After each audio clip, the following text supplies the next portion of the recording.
एक शांत शनिवार की सुबह एक परिवार ब्रेकफास्ट की तैयारी कर रहा था, जैसा कि वो हर सुबह एक साथ बैठकर दिन की शुरुआत करते थे। माँ ने अपने बच्चों को ब्रेकफास्ट के लिए आवाज लगाई, जिससे उनके दो बेटे नीचे आ गए, लेकिन उनकी बेटी ब्रेकफास्ट के लिए नीचे नहीं आई। माँ ने सोचा कि शायद वो अभी भी अपने कमरे में सो रही होगी, जिस पर वो ऊपर अपनी बेटी के रूम में गई, जहाँ का नजारा देखकर उसके होश उड़ गए। उनकी बेटी का बिस्तर खाली था और उसका कहीं भी कोई पता नहीं था। उनकी छोटी सी दुनिया अचानक खामोश हो गई। अब तक इस परिवार की जिंदगी उस सुबह के बाद पूरी तरह से बदल चुकी थी। कई दिनों तक पुलिस हर सुराग का पीछा करती रही। उन्हें उम्मीद थी कि वो लड़की सही सलामत वापस लौट आएगी, लेकिन कुछ हफ्तों बाद एक दूर दराज सड़क पर पुलिस को उसके अवशेष मिले, इतनी बुरी हालत में कि उसकी मौत का कारण समझना मुश्किल हो गया। पुलिस के पास शक की दिशा तो थी और जल्द ही उन्होंने एक संदिग्ध को पकड़ लिया, लेकिन सवालों के जवाब अभी भी बाकी थे। कुछ लोगों का मानना था कि इस मासूम का अपहरण एक साजिश का हिस्सा था, जबकि कुछ का शक इस बात पर था कि उसके परिवार की रंगीन जिंदगी ने इस मासूम बच्ची को खतरे में डाल दिया। क्या ये घटना वाकई किसी अनजान की घातक साजिश थी, या फिर ये दर्दनाक हादसा उन गहरे राजों से जुड़ा था जिन्हें परिवार ने छिपा रखा था? इस कहानी के हर पहलू को जानने के लिए हमारे साथ बने रहिए। लेकिन कहानी पर आगे बढ़ने से पहले अगर आप इस चैनल पर नए हैं तो कृपया हमारे इस चैनल को सब्सक्राइब कर लीजिए और साथ ही हमारे अपकमिंग वीडियोस के नोटिफिकेशन सबसे पहले पाने के लिए बेल आइकन को प्रेस करना ना भूलें। डेनियल निकोल वैन डेम, जिसका जन्म 22 सितंबर 1994 को टेक्सास के प्लानो शहर में ब्रेंडा और डेमन वैन डेम के घर हुआ था। डेनियल 3 बच्चों में बीच की थी। उसका एक भाई डायलन, जो उससे 2 साल छोटा था, और दूसरा भाई डेरिक, जो उससे 2 साल बड़ा था। वैन डेम परिवार के पास लैला नाम की एक विमरनर डॉग भी थी। डेनियल 7 साल की थी और क्रिकसाइड एलिमेंट्री में दूसरी कक्षा की स्टूडेंट थी। वो एक क्रिएटिव छोटी लड़की थी जिसे रंग भरना और चित्र बनाना बहुत पसंद था। वो हमेशा अपनी कल्पना का उपयोग अपनी गुड़ियों के साथ खेलने के लिए करती थी, साथ ही अपनी डायरी में भी लिखती थी। लोगों ने उसे एक प्यारी सामान्य 7 वर्षीय बच्ची के रूप में वर्णित किया, जिसे पियानो बजाना और सीखने में मजा आता था। छोटी उम्र में ही वैन डेम परिवार टेक्सास से कैलिफोर्निया चले गए और सबरे स्प्रिंग इलाके में 2 मंजिला घर में रहने लगे। ब्रेंडा अपने 3 बच्चों के साथ घर पे ही रहती थी, जबकि डेमन क्वालकॉम कंपनी में इंजीनियर के तौर पर काम करता था। बाहर से ये कपल अपेक्षाकृत शांत लगता था, लेकिन निश्चित रूप से उनका अपना एक अलग पक्ष था। माना जाता है कि दोनों ने एक ओपन मैरिज की थी और अक्सर अपने ही तरह के दूसरे कपल्स की संगति का आनंद लिया करते थे। ब्रेंडा और डेमन दोनों को बाहर जाना, शराब पीना और कभी कभी गांजा पीना पसंद था। इस कपल ने अपने एडल्ट जीवन का भरपूर आनंद लिया, लेकिन उनके बच्चे उनकी पहली प्राथमिकता थे। शुक्रवार 2 फरवरी 2002 को डेनियल की टीचर रूबी ने कहा कि स्कूल का वो दिन नॉर्मल था। डेनियल ने उस दिन अपना काम पूरा किया और साथ ही अपनी खुद की एक कहानी और एक ऐसी याद को पूरा किया जिसे वो कभी नहीं भूलेंगे। डेनियल की वो कहानी पढ़कर रूबी हैरान रह गई। उसने पाया कि ये एक दुखद कहानी थी जिसमें उसकी दादी के घर में सेंधमारी की गई थी। जब उसकी टीचर ने डेनियल से पूछा कि उसने दुखद कहानी क्यों सुनाई, तो रूबी ने कहा कि डेनियल ने उसे बताया कि यह सच है और ये एक ऐसी याद है जिसे वो कभी नहीं भूलेगी, और साथ ही उसने ये सहमति जताई कि अपने अगले काम पर वो एक सुखद याद के बारे में लिखेगी। स्कूल की छुट्टी होने से करीब 30 मिनट पहले रूबी को फ्रंट ऑफिस से फोन आया। स्कूल के सेक्रेटरी ने रूबी को बताया कि डेनियल आज जल्दी जा रही है और उसे उसके स्कूल बैग के साथ फ्रंट ऑफिस में भेज दो। रूबी ने कहा कि डेनियल उस समय हैरान थी। उसे पता ही नहीं था कि उसे जल्दी क्यों बुलाया जा रहा है। जब डेनियल ऑफिस पहुंची तो उसने पाया कि उसकी माँ ब्रेंडा उसे लेने के लिए इंतजार कर रही थी। वो अपने बच्चों डायलन और डेरिक को भी लेने आई थी ताकि वो पासपोर्ट के लिए फोटो खिंचवा सके। डेमन अक्सर बिजनेस ट्रेवल पर जाता था और इस बार उसकी इटली में 2 सप्ताह के लिए एक आगामी जर्नी शेड्यूल्ड थी, जिसमें उसने अपने पूरे परिवार को अपने साथ ले जाने का फैसला किया था। इसलिए ब्रेंडा बच्चों को मोटो फोटो स्टोर ले गई। उसके बाद वे स्टेपल्स, पोस्ट ऑफिस और फिर पास के कपड़ों की दुकान पर गए। डेनियल को अपने अपकमिंग फादर डॉटर डांस के लिए एक पोशाक की ज़रूरत थी और उसके भाइयों को अपने एक दोस्त की बर्थडे पार्टी के लिए एक गिफ्ट की ज़रूरत थी। अपनी शॉपिंग खत्म करके वो चारों शाम 5:30 बजे घर वापस आ गए। जब डेमन शाम को 6 से 6:30 बजे के बीच घर पहुंचा तो उसने पाया कि ब्रेंडा और बच्चे डिनर के लिए पिज्ज़ा खा रहे थे। रात 8 बजे के आसपास ब्रेंडा की 2 बेस्ट फ्रेंड्स डेनिस और बारबरा उनके घर आई। ब्रेंडा और उसकी सहेलियां उस रात बाहर जाने की योजना बना रही थी, लेकिन ब्रेंडा उस समय पूरी तरह से तैयार नहीं थी, इसलिए वो रेडी होने चली गई। इस बीच डेनिस और बारबरा रसोई की मेज पर बैठी और डेमन और बच्चों से बातें करने लगी। डेनियल टेबल पर अपनी नोटबुक में कुछ लिख रही थी और अपनी माँ की फ्रेंड्स से कुछ वर्ड्स की स्पेलिंग या कुछ शब्दों का मतलब पूछ रही थी। इसके बाद आखिरकार ब्रेंडा, डेनिस और बारबरा घर से निकल गई और डेट्स कैफे और उसके बाद स्टिक हाउस नामक एक नज़दीकी बार में चली गई, जहां वो रात 8:30 बजे पहुंची। रात के करीब 10 बजे डेमन ने अपने बच्चों से कहा कि सोने का समय हो गया है और उसने उन्हें सोने के लिए ऊपर भेज दिया। जब डेमन ऊपर गया तो उसने पाया कि डेनियल अपने छोटे भाई को किताब पढ़ा रही थी, जिसके खत्म होने के बाद डेमन ने उसे बिस्तर पर लिटा दिया। अपने तीनों बच्चों को सुलाने के बाद डेमन भी अपने बिस्तर पर सोने के लिए चला गया। उधर स्टिक हाउस में जाकर ब्रेंडा और उसकी फ्रेंड्स बहुत अच्छा समय बिता रही थी। उस रेस्टोरेंट में बार, डांस फ्लोर और गेम्स थे, इसलिए वहाँ करने के लिए बहुत कुछ था। वहाँ मौजूद गवाहों ने उन महिलाओं के ग्रुप को देखा और कहा कि वो उस समय मज़े कर रही थी। ब्रेंडा वहाँ अपने एक पड़ोसी के साथ डर्टी डांस भी कर रही थी, जिसके बाद आखिरकार तीनों महिलाएं लगभग रात 1:50 पर बार से बाहर निकली और अपने साथ कुछ दोस्तों को भी ले आई। ब्रेंडा को इस रात ड्राइवर बनाया गया था, जिसके बाद वो अपने फ्रेंड्स के उस ग्रुप को अपने घर ले आई। जब वो घर पहुंची तो ब्रेंडा ने देखा कि उसके घर का अलार्म सिस्टम चमक रहा था। उसने पाया कि गैरेज को घर से जोड़ने वाला स्लाइड डोर खुला था, इसलिए उसने उस गेट को बंद कर दिया और अलार्म चमकना बंद हो गया। ब्रेंडा के साथ उसके दोस्त भी अंदर आए, जहां उन्होंने डेमन को जागते हुए पाया। अपने दोस्तों के जाने से पहले उन सभी ने थोड़ी देर एंजॉय किया और अपने फ्रेंड्स के जाने के बाद डेमन और ब्रेंडा सो गए। सुबह करीब 3:30 बजे डेमन की नींद खुली जब उसने परिवार के कुत्ते लैला को रोते हुए सुना, जिस पर वो उसे बाहर निकालने के लिए उठा और पाया कि पीछे का स्लाइडिंग डोर खुला हुआ है। उसने लैला को बाथरूम का इस्तेमाल करने के लिए बाहर जाने दिया, फिर वो वापस अंदर आ गया। उसने दरवाज़ा बंद किया और वापस अपने बिस्तर पर चला गया। अगली सुबह शनिवार 2 तारीख को डेमन और ब्रेंडा परिवार के लिए नाश्ता बना रहे थे। बच्चे अभी भी ऊपर सो रहे थे और किसी को भी कुछ करने की जल्दी नहीं थी।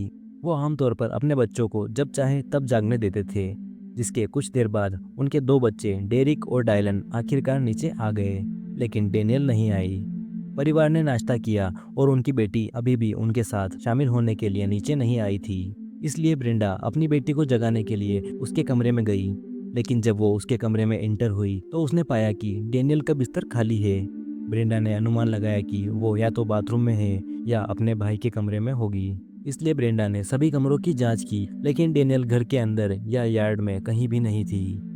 डेनियल के कहीं नहीं मिलने के बाद सुबह 9:39 पर ब्रेंडा और डेमन ने सैन डिएगो पुलिस विभाग को अपनी 7 वर्षीय बेटी के लापता होने की रिपोर्ट करने के लिए फोन किया, जिस पर पुलिस ने तुरंत प्रतिक्रिया दी और वेन डेम के घर, यार्ड और पड़ोस के आसपास अपनी खोज शुरू कर दी। कुछ ही समय में सैकड़ों लोग डेनियल की तलाश में इलाके में उमड़ पड़े। डेनियल को खोजने में आसानी हो, इसलिए उसके नाम के एक रिकवरी सेंटर को पास के रियल एस्टेट एजेंसी में स्थापित किया गया, जहां उसे ढूंढने वाले लोग उस रिकवरी सेंटर में आकर बता सकते थे कि उन्हें डेनियल को कहां खोजना है। जांचकर्ता वेन डेम परिवार के सभी पड़ोसियों और दोस्तों से बात कर रहे थे, लेकिन किसी को भी ये पता नहीं था कि डेनियल कहां हो सकती है। लेकिन उनका एक पड़ोसी था जिससे पुलिस संपर्क नहीं कर पाई, और वो था डेविड वेस्टरफील्ड। कुछ पड़ोसियों ने वेस्टरफील्ड को उस सुबह लगभग 9:50 पर अपनी आरवी बाहर ले जाते हुए देखा था। सैन डिएगो पुलिस विभाग के जासूस मो परगा घटनास्थल पर सबसे पहले जांचकर्ताओं में से एक थी। अपने पड़ोस के सर्वेक्षण के दौरान वो वेस्टरफील्ड के घर के सामने रुकी। वो उसके बारे में बहुत कुछ नहीं जानती थी, सिवाय इसके कि वो अकेला रहता था, अपने आरवी में बाहर रहता था और अक्सर रेगिस्तानी इलाकों की यात्रा करने के कारण पड़ोसी उसे डेजर्ट डेव के नाम से पुकारते थे। डिटेक्टिव परगा ने देखा कि उसका यार्ड सुंदर था, लेकिन उसमें अजीब बात यह थी कि उसके बगीचे की नली घास पर पड़ी थी। इस पर उसे लगा कि बगीचे का माली ऐसा नहीं करता, क्योंकि इससे नीचे की घास मर जाएगी। डिटेक्टिव परगा को लगा कि इससे संकेत मिलता है कि जिसने भी आखिरी बार नली का इस्तेमाल किया था उसने जल्दबाजी में इसका इस्तेमाल किया होगा, और उस पल परगा ने कहा कि वो जानती है कि यही उनका आदमी है। जिसके बाद डिटेक्टिव परगा, उनके साथी और कुछ अन्य जासूसों ने वेस्टरफील्ड के घर पर तब तक कड़ी नजर रखी जब तक कि वो सोमवार सुबह 8:45 बजे वापस घर नहीं आ गया, और इसके तुरंत बाद उन्होंने वेस्टरफील्ड से बात की। जब वो वेस्टरफील्ड से उसके ड्राइववे में बात कर रहे थे तो डिटेक्टिव परगा ने देखा कि इतनी ठंडी सुबह होने के बावजूद उसे पसीना आ रहा था। ये एक और बात थी जो डिटेक्टिव को सबसे अलग लगी। जिसके बाद डिटेक्टिव ने उसे बताया कि इस इलाके की हर घर की जांच की जा रही है और वो उसके घर को भी देखना पसंद करेंगे। इस पर उसने जासूसों को अपने घर के अंदर बुलाया और उन्हें अपने बारे में बताया कि वो कहाँ गया था। वेस्टरफील्ड एक 50 वर्षीय इंजीनियर था जो वेंडेम परिवार से कुछ ही घरों की दूरी पर रहता था। वो तलाकशुदा था और उसके 2 बच्चे कॉलेज में थे। वेस्टरफील्ड का कोई आपराधिक रिकॉर्ड नहीं था। उसने कहा कि शनिवार की सुबह वो ठीक उसी समय जब ब्रेंडा ने 911 पर कॉल किया था, लगभग 9:50 पर अपनी आरवी लेकर बाहर निकला था। उसने कहा कि वो फिर रेगिस्तान और बीच के आसपास चला गया, फिर एक बीच कैंप ग्राउंड में रुका। उसने पुलिस को बताया कि उसने रेगिस्तान में जाने और वहां रहने की योजना बनाई थी, लेकिन वो अपना पर्स घर पे ही भूल गया था, इसलिए वो बीच कैंप ग्राउंड में रुका था। वेस्टरफील्ड ने कहा कि उसने तब फैसला किया कि मौसम बहुत ठंडा है और वो अपना पर्स खोजने के लिए घर वापस आया, जिसके बाद वो फिर रेगिस्तान में वापस चला गया। लेकिन कुछ गवाहों ने वेस्टरफील्ड को बाघ कैंप ग्राउंड में देखने की पुष्टि की। हालांकि एक अन्य गवाह ने गवाही दी कि उसने वेस्टरफील्ड को रेगिस्तानी कैंप ग्राउंड में अपना पर्स निकालते हुए देखा था, क्योंकि रविवार की सुबह उसकी आरवी रेत में फंस गई थी और उसे बाहर निकालने के लिए टो ट्रक को बुलाना पड़ा, जहां उसने पैसे दिए थे। सोमवार को घर वापस आते समय वेस्टरफील्ड ने एक स्थानीय ड्राई क्लीनर के पास रुककर 2 रजाई, 2 तकिए के कवर और एक जैकेट उतारी। जब जांचकर्ताओं ने उससे पूछा कि उसने उस वीकेंड क्या किया था, तो उसने इस बारे में कुछ नहीं बताया। जब वेस्टरफील्ड डिटेक्टिव परगा और उसके साथी को अपना घर दिखाने के लिए ले गया तो डिटेक्टिव ने उसके बाथरूम में कुछ अजीब सा देखा। उसने खिड़की के पर्दे में एक निशान देखा जो किसी व्यक्ति के चेहरे जैसा था और ये उस जगह की ओर दिख रहा था जहां डेनियल और उसके भाई बाहर खेलते थे। हैरानी की बात है कि वेस्टरफील्ड ने जांचकर्ताओं को अपने आरवी की तलाशी लेने की अनुमति दे दी, लेकिन साथ ही उन्हें यह भी चेतावनी दी कि उसने अपनी यात्रा के बाद उसे साफ करवा दिया था, जो कि वो हमेशा ही करता था। जांचकर्ताओं ने देखा कि उसके गैरेज में एक टोयोटा 4रनर जो कि उसकी आरवी थी, जिसे अंदर और बाहर से भी हाल ही में साफ किया गया था। जब फोरेंसिक टीम वेस्टरफील्ड के आरवी की तलाशी ले रही थी तो ठीक उसी दौरान उसने पॉलीग्राफ टेस्ट दिया, जिसमें वो फेल हो गया। उसके पास जासूस परगा को ये बताने के लिए कोई स्पष्टीकरण नहीं था कि वो टेस्ट में फेल क्यों हो गया। जांचकर्ताओं ने उसे 24 घंटे निगरानी में रखा। जब फोरेंसिक टीम वेस्टरफील्ड के आरवी के अंदर पहुंची तो उन्होंने पाया कि उसने जो अपनी आरवी को साफ करने का दावा किया था वो एक झूठ था। उसने ब्लीच से पूरी जगह को स्टीम से साफ किया था, लेकिन सौभाग्य से उसने बहुत अच्छा काम नहीं किया था। आरवी के अंदर उन्हें लंबे बालों की कई लटें, खून की बूंदें, हथेली का निशान और बिस्तर के ऊपर एक फिंगरप्रिंट मिला। उन्हें आरवी के अंदर नारंगी और नीले रंग के रेशे मिले जो डेनियल के बेडरूम के अंदर के रेशों से मेल खाते थे। साथ ही उन्हें जानवरों के बाल भी मिले जो शायद वेंडेम के कुत्ते से मेल खा सकते थे। ब्रेंडा और डेमन ने कहा कि वेस्टरफील्ड के आरवी में उन रेशों के होने का कोई कारण नहीं था। डेनियल कभी उस वाहन में नहीं गई थी। वेस्टरफील्ड के घर के अंदर उन्हें उसके बिस्तर और लॉन्ड्री में कुछ और बाल मिले। कपड़ों और बिस्तर पर खून की बूंदें भी मिली जिन्हें उसने ड्राई क्लीनर पर छोड़ा था, और उस खून की पुष्टि डेनियल वेंडेम के होने की हुई। वेस्टरफील्ड के घर और आरवी में मिले फिजिकल डीएनए के अलावा जांचकर्ताओं ने उसके कंप्यूटर की भी तलाशी ली, जहां उन्हें बड़ी मात्रा में चाइल्ड पोर्नोग्राफी मिली। 22 फरवरी को वेस्टरफील्ड को सैन डिएगो पुलिस ने अरेस्ट कर लिया और उस पर अपहरण, चाइल्ड पोर्नोग्राफी रखने और हत्या का आरोप लगाया। हालांकि डेनियल अभी भी नहीं मिली थी, लेकिन जांचकर्ताओं को अब तक भरोसा हो चुका था कि वो डेनियल को जिंदा नहीं पाएंगे।